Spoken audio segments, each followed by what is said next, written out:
Hi, this is Pete from Mark and Pete. Now, Mark is a businessman and I am a clergyman, and together we comment on anything to do with religion or business or something in the news because, well, there's a lot of nonsense going on these days. Elon Musk has unveiled a pig called Gertrude with a coin-sized computer chip in her brain, and this was to demonstrate his ambitious plans to create a working brain-to-machine interface. Each weekly episode contains a poem written specially for that week's episode, together with comment and analysis coming from our different perspectives and our different areas of expertise, but always with a light touch and a spot of banter, as you'll see as you just listened to these few clips that we put together from some recent episodes. Ugly or beautiful? Who does better? Hello and welcome to the show. Well, many people believe that unconscious bias exists in all forms of life. And when it comes to judging a person, sometimes we can do the same, not just about their skills and what we see on paper, but how we view their image. Yes, do we have an unconscious bias as to whether somebody is deemed to be beautiful? I come back to the business side is that there is a good thing that we're seeing a trend change, clergyman Pete. That holds quite well for us. We're often described as the perfect faces for radio or perfect faces for podcasts. Yes. We have the right. The nasty side of Novak Djokovic. Hello and welcome to the Mark and Pete Show. Well, the inner demons of Novak Djokovic surfaced during the US Open recently that he was extremely sorry for creating distress to a particular line judge. And this was an incident that actually happened during the fourth round meeting. Are we now seeing there's actually a nasty side? But does this apply to other people? Are people who are put into great stress, is it that suddenly those inner demons suddenly surface? Well, maybe it's just a case that they are just simply moonstruck. The jinx of being a Jekyll and Hyde can emerge to see your nasty side. Being moonstruck, you may misguide from the inner evil deep inside. One day you're a hero and glorified. The next you appear undignified. When your good nature is intensified, you feel that your work is justified. But when bad behavior is identified, it leaves all your victims mortified.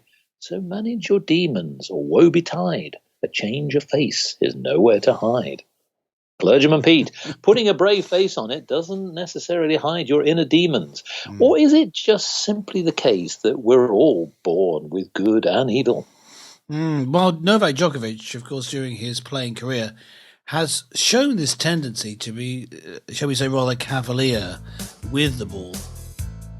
Jesus was funny in his stories that he was telling, as recorded in his criticism of others.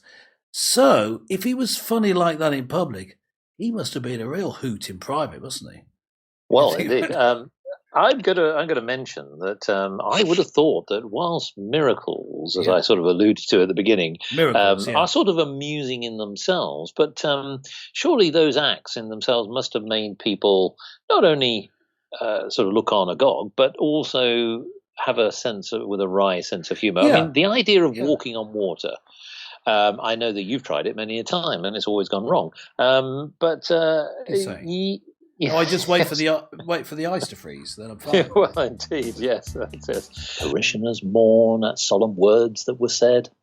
They all looked around at the many tears shed as the coffin cortege was respectfully led. Suddenly the people just shifted and then fled, and the vicar stood astonished, filled with dread. Shocked by the headstone, he lowered his head at the immortal statement, religion is dead.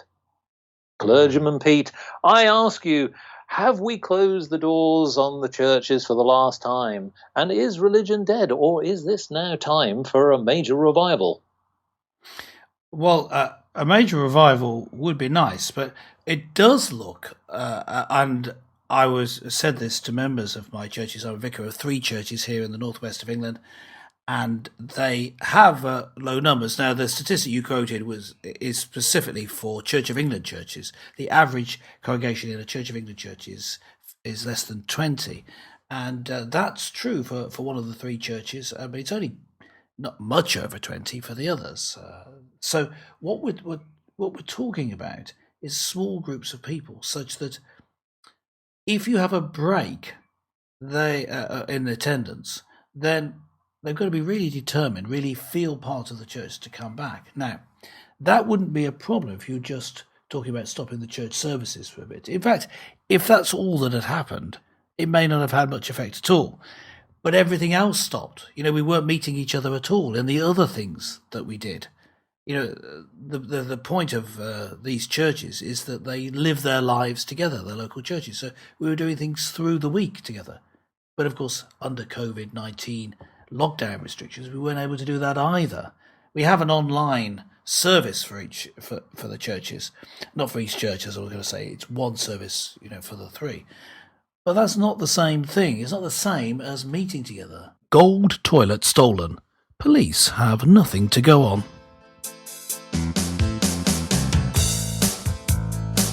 Hello and welcome to the Mark and Pete Show. Yes, breaking news. An 18-carat solid gold toilet has been stolen in a burglary at Blenheim Palace.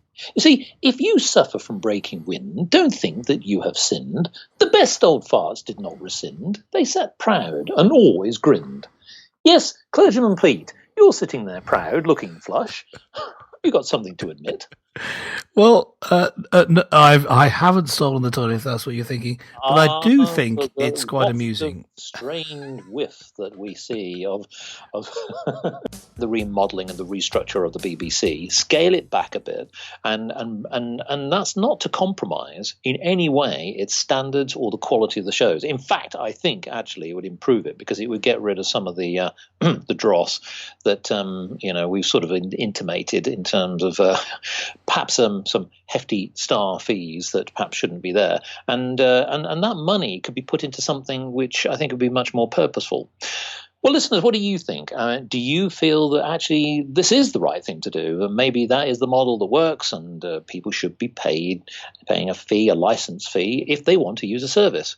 Or maybe you've got a different view. Why not log on to markandpete.com and let us know your thoughts? Well, this is going to rumble for a while, and somebody has got to make a decision whether this is going to happen or not. But 2020 is not far away. Well, you might not be watching the BBC, but definitely listen to Mark and Pete Show. Toodle pip.